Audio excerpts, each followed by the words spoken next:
নমস্কাৰ বন্ধু-বান্ধৱসকল তোমালোকক দা topper mindset বাই সুলতান নামৰ ইউটিউব চেনেললৈ তোমালোকক স্বাগতম জনাইছোঁ। আজি মই তোমালোকৰ বাবে ক্লাছ 10ৰ প্ৰথমটো চেপ্টাৰ এ লেটাৰ টু গডৰ অতি গুৰুত্বপূৰ্ণ 40টা MCQৰ 20টা দিয়া হৈছে 20টা আছে সেই 20টা আপোনালোকৰ মাজলৈ লৈ আহিছোঁ।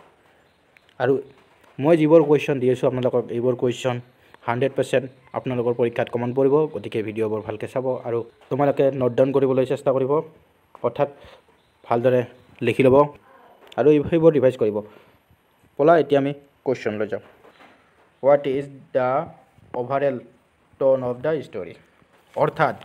অৰ্থাৎ কি কৈছে, গল্পখনৰ মুড স্বৰ কি ধৰণৰ? কি কৈছে, গল্পখনৰ মুড স্বৰ কি ধৰণৰ? ইয়াৰ শুদ্ধ উত্তৰটো কি হ'ব? অপশ্যন নম্বৰ চি, অৰ্থাৎ ব্যংগাত্মক।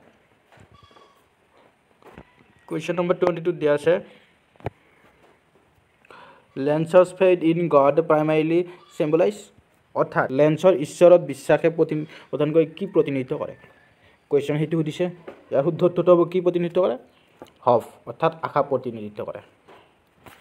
কুৱেশ্যন নম্বৰ 23 দিয়া হৈছে, which literary device is used when lens calls the Raindrops coins, অৰ্থাৎ যেতিয়া লেন্সে বৰষুণৰ টপক অৰ্থাৎ বৰষুণৰ যি টপাল পৰিছিল সেই টপালক মুদ্ৰা বুলি কৈছিল, তেতিয়া কি হৈছিল? কোন সাহিত্যিক অলংকাৰ ব্যৱহাৰ হৈছে? কোন সাহিত্যিক অলংকাৰ ব্যৱহাৰ হৈছিল?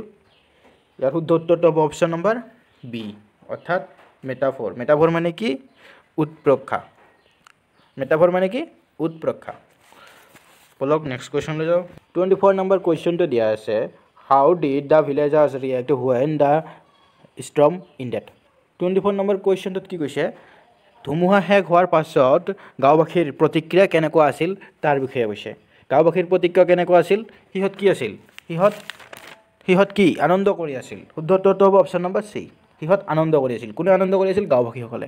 কিয়? যেতিয়া লেন্সৰ খেতিপথাৰ টোটেলি ডিষ্ট্ৰয় হৈ গৈছিল, কিহৰ দ্বাৰা? হেলষ্ট্ৰমে ডিষ্ট্ৰয় কৰিছিল। হেলষ্ট্ৰমৰ দ্বাৰা ডিষ্ট্ৰয় হৈ গৈছিল, তিথান গাঁওবাসীয়ে কি কৰিছিল?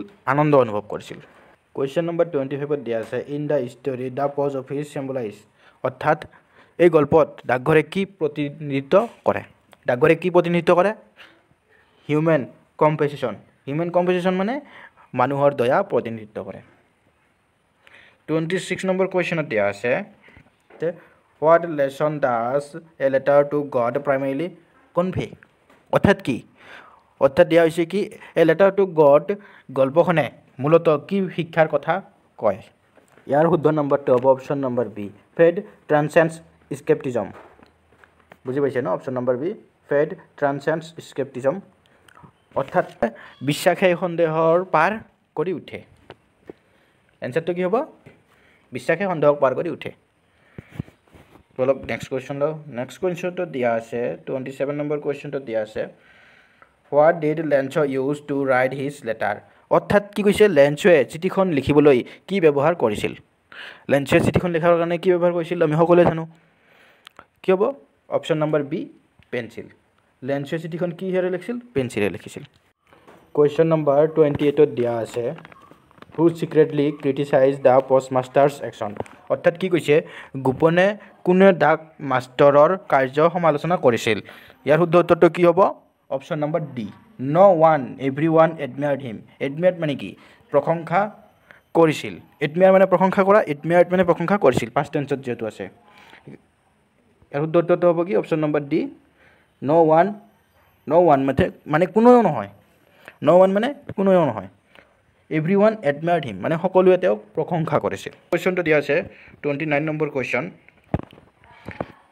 হাউ did the postmaster regard Lencho's letter, অৰ্থাৎ কি কৈছে, ডাক মাষ্টাৰে লেন্সৰ চিঠিখনক কেনেকৈ লৈছিল? কেনেকৈ লৈছিল ডাক মাষ্টাৰজনে? কেনেকৈ লৈছিল? অপশ্যন নম্বৰ চি, কেনেকৈ লৈছিল? এ মাইৰেকল অফ ফেইথ, অৰ্থাৎ কি কৈছে, বিশ্বাসৰ এটা আশ্চৰ্য হিচাপে লৈছিল।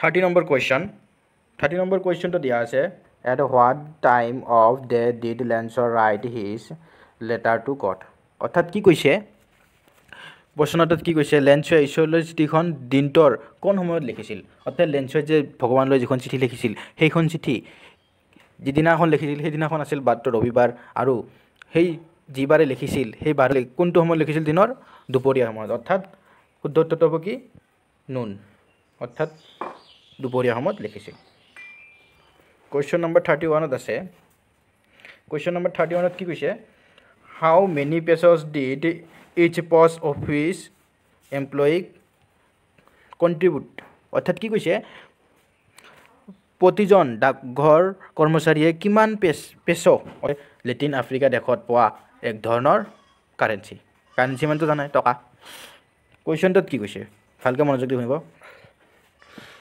প্ৰতিজন ডাকঘৰৰ কৰ্মচাৰীয়ে কিমান পেছো দান কৰিছিল প্ৰতিজন ডাকঘৰৰ কৰ্মচাৰীয়ে শুদ্ধ উত্তৰটো হ'ব অপশ্যন নম্বৰ বি অৰ্থাৎ 10 পেছছ 32 দিয়া আছে what did lens expect immediately after posting his letter অৰ্থাৎ কি কৈছে চিঠিখন পঠোৱাৰ পাছত লেঞ্চয়ে তৎক্ষণাত কি আশা কৰিছিল চিঠিখন পঠোৱাৰ পাছত লেঞ্চয়ে কি আশা কৰিছিল জানে option number C a response from God সি আশা কৰিছিল যে ভগৱানৰ পৰা কিবা এটা ৰেছপন্স পাব মানে ভগৱানে তেওঁক ৰিপ্লাই কৰিব সেইকাৰণে সি এটা আশাত আছিল যেতিয়া চিঠিখন সি প্ৰস্পন কৰিছিল অৰ্থাৎ চিঠিখন যেতিয়া ডাকলৈ দিছিল দিয়াৰ পিছত সি কি এটা আশাত আছিল নেক্সট কুৱেশ্যনটো আছে 33 number question the arrival of the money bag to Lencho's signified অৰ্থাৎ কুৱেশ্যনটোৱে কি কৈছে লেঞ্চক ধন আহিল বুলিবলৈ যোৱাটো কিহৰ সংকেত আছিল এইটো এটা সংকেত আছিল কিহৰ ঈশ্বৰীয় অৰ্থাৎ কি হ'ব অপশ্যন নম্বৰ সি ডিভাইন ইণ্টাৰভেনশ্যন অৰ্থাৎ ঈশ্বৰীয় হস্তক্ষেপ কুৱেশ্যন নম্বৰ 34ত দিয়া আছে which theme is most central to the story অৰ্থাৎ কি কৈছে যে গল্পখনৰ কেন্দ্ৰীয় থিম কোনটো কুৱেশ্যনটোত কি কৈছে গল্পখনৰ কেন্দ্ৰীয় থিম কোনটো ইয়াৰ শুদ্ধ উত্তৰটো কোনটো হ'ব অপশ্যন নম্বৰ বি কি আইৰনি অফ ফেথ অৰ্থাৎ কি বিশ্বাসৰ বেমাৰ কুৱেশ্যন নম্বৰ 35ত দিয়া আছে what does the empty sky at the end represent অৰ্থাৎ গল্পৰ শেষত খালী আকাশে কি প্ৰতিনিধিত্ব কৰিছিল অপশ্যন নম্বৰ বি অৰ্থাৎ হফ ডিফায়াৰ্ড মানে কি স্থগিত আশা যিটো আশা থাকি গৈছিল সেই আশাটো প্ৰতিনিধিত্ব কৰিছে নেক্সট কুৱেশ্যনটোত দিয়া আছে কুৱেশ্যন নম্বৰ 36ত দিয়া আছে what was the weather like before the hailstorm শিলাবৃষ্টিৰ আগতে বতৰৰ অৱস্থা কেনে আছিল ক্লিয়াৰ স্কাই আছিল অৰ্থাৎ নিৰ্মল আকাশ একদম কোনো ধৰণৰ ডাৱৰীয়া মেঘ নাছিল কোনো ধৰণৰ বতাহ পানী অহা বুলি সংকেত নাছিল চ' ইয়াৰ শুদ্ধ উত্তৰটো হ'ব option number B clear sky 37 number কুৱেশ্যনত দিয়া আছে which feeling did Lencho wish to maintains after the storm অৰ্থাৎ কি কৈছে ধুমুহাৰ পাছত লেঞ্চয়ে কোনটো অনুভৱ ৰাখিব বিচাৰিছিল ইয়াৰ শুদ্ধ উত্তৰটো হ'ব অপশ্যন নম্বৰ এ অপটিমিজম অৰ্থাৎ আশাবাদিতা অপটিমিজম মানে কি আশাবাদিতা নেক্সট কুৱেশ্যনটো হ'ল কুৱেশ্যন নম্বৰ 38 কুৱেশ্যন নম্বৰ 38ত দিয়া আছে what does the story chapli criticise অৰ্থাৎ এই গল্পখনে সূক্ষ্মভাৱে কিহৰ সমালোচনা